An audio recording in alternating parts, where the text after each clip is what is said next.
How's it going, guys? TacTixHD here, bringing you Season 6 of my NHL 14 Calgary Flames GM Mode Series. As you guys can see, right here's a quick look at the NHL lineup. So, looking really strong. As you guys can see, our lowest rated player there is Bickle at 80 overall. The third and fourth liner each low 80s, and the first and second liner each mid to high 80s. So I'm really liking that. Defense also looking pretty strong. Could be a little better. We have 185, a couple 84s, and 382s. Landers are starting goaltender at 83 or 86 overall, and Smith's the backup at 83 overall.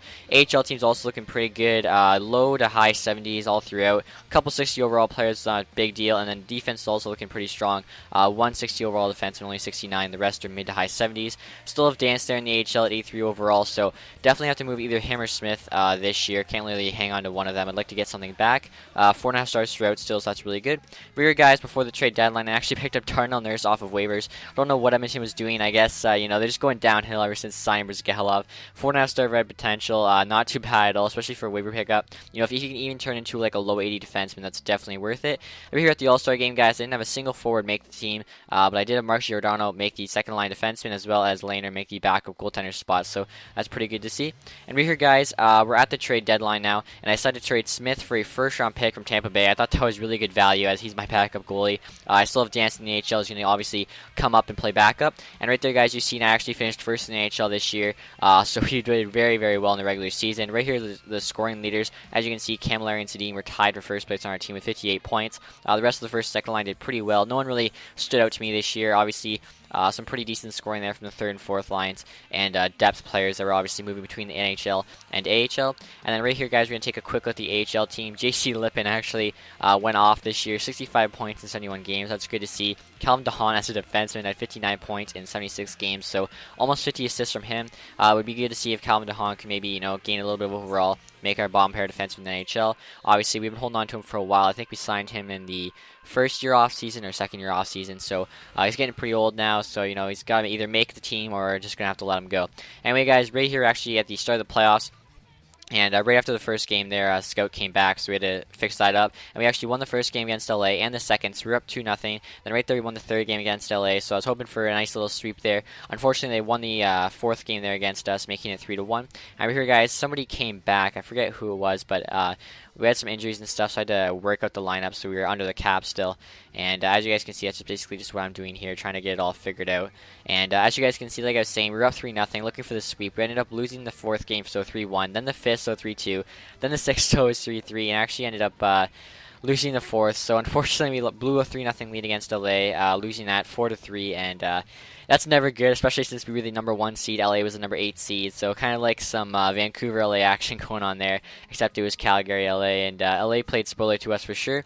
Luckily, guys, our team, if you take a look at it, everyone's pretty young, so I expect us to be right back there, challenging for the Stanley Cup again. And right there, guys, a quick look at the AHL team. The AHL team also lost in the first round against the San Antonio Rams. I believe they lost in 5 or 6 games, but we did finish first in the AHL in the regular season. So both our teams, amazing in the regular season. Unfortunately, it's not getting it done in the playoffs yet. So I'd like to see that happen. Obviously, right here, guys, some retired players. You can see Martin Havlat, Justin Williams, Danny Heatley, the fucking all-star, retiring in Buffalo. Henrik Zetterberg, Hank's done. Chris Higgins, Rafi Torres. I think that's most of the guys. Francois Beauchamp in there. Roslav Klesla. And I think Martin Gerber or Mike Weber, someone there was retired. So anyway, guys, right here at the draft now, I have 2 first-round picks, obviously our pick and the Tampa Bay pick. So with the first pick, I actually ended up going with Rory Legwand, 6'4", 221-pound left-wing grinder, 4-star goal potential. I figure that's a pretty good player. He'll at least, be a third-line guy for us. If he's even better, he might be able to make the first, second line in the future. And right here, guys, in the with the second pick in the first round, I took Brown, defenseman there. I figured, we have a good amount of defensive prospects, but I think I liked him out of all the players there, so instead of going by position, I just got the best player available. Right here, guys, taking Rodney Bork, 6'5", center, 3.5 star goal potential. He's actually from North Korea, so kind of a weird place to find him, but these players are just made up, so the countries really don't matter. And then right there, guys, in the third round, I got a 3-star goal potential forward, so pretty good draft, I think, in the first 3 rounds. Obviously, after that, the draft potential dies down pretty quickly. I think the highest potential guy you're going to get is like 2 stars, so they'll probably never even make the NHL team. Anyway, guys, right here with the re-sign phase, we didn't have too many big players re-sign. Most of them we got signed up last year, in the last couple of years, so a lot of depth guys that we had to re-sign, decide kind of which young guys we thought would, eventually make the team, eventually get better, and which guys probably aren't going anywhere. And we should just free up the roster spot, as you know, we might make some room for free agents to shore up the NHL team. Right here, guys, you can see I'm signing Aaron Ekblad, though, so this is a big deal. Obviously, Ekblad's still a young defenseman. He's going to be probably one of our best defensemen in the next 5 years, or actually, I guess the next 4 years, because we only have 4 more years left. Right there, Weatherspoon 77 overall, I'm shoring him up. Same with Darnell Nurse. I expect these guys to, both eventually make at least low 80s. Delangelo, he's kind of an, a disappointment. He had 4.5-star red potential. We got him in our first draft, and I think he's still only like 60 overall. I don't think he's getting enough time in the AHL, but he started off such a low overall, it was hard to find him time to play. So, unfortunately, that stuff happens. You sometimes just have to wait for them to develop. Right there, guys, I actually traded Brian Bickle for a 3rd-round pick for Philly. He actually went down overall from 80 to 79, so I figured I'd make room. Over here, guys, just replacing him really quick, getting Magnus Bajarvi there, 81 overall, $2.7 million. As well, I got that center there, guys.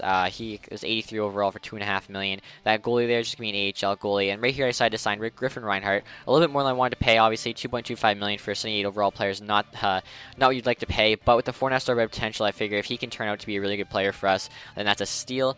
Right here, guys, at the awards, just looking at everything. I don't think we want to. I think our only NHL award was actually Lehner. He won the William M. Jennings Award for the best win rate, with the most wins or the best goals against average, whatever that thing is. And obviously, after that, guys, we're just looking at all the AHL trophies. As you guys can see, Calvin DeHaan won the Best Defenseman Award, so that's really good to see. Like I was saying earlier, he just kind of tore it up last year. Hoping for a lot from him. Laurent Brossoit, our goaltender, won an award. I think it's the lowest goals against average, which is good to see.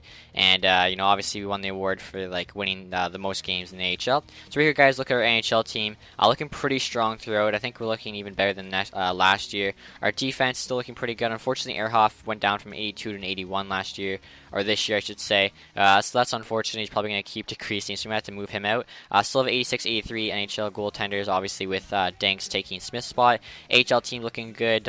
Calvin DeHaan getting much of a boost, though, only 78 overall. The rest of the team's looking good, though. I'm hoping for a nice step up from Monahan or Rankin pretty soon. They're both, AHL centers that can definitely make the team. I'm hoping maybe next year, maybe the next couple years. And as you guys can see, the team's as 4.5-star throughout still, so really good looking team, guys. Hope you guys enjoyed this episode. Make sure to stay tuned for NHL 14 GM mode videos. If you did enjoy this video, guys, please leave a like. Besides that, thanks for watching. Stay tuned more. Have a nice day, guys.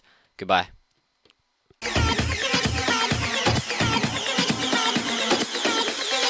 It's the kind of beat that go.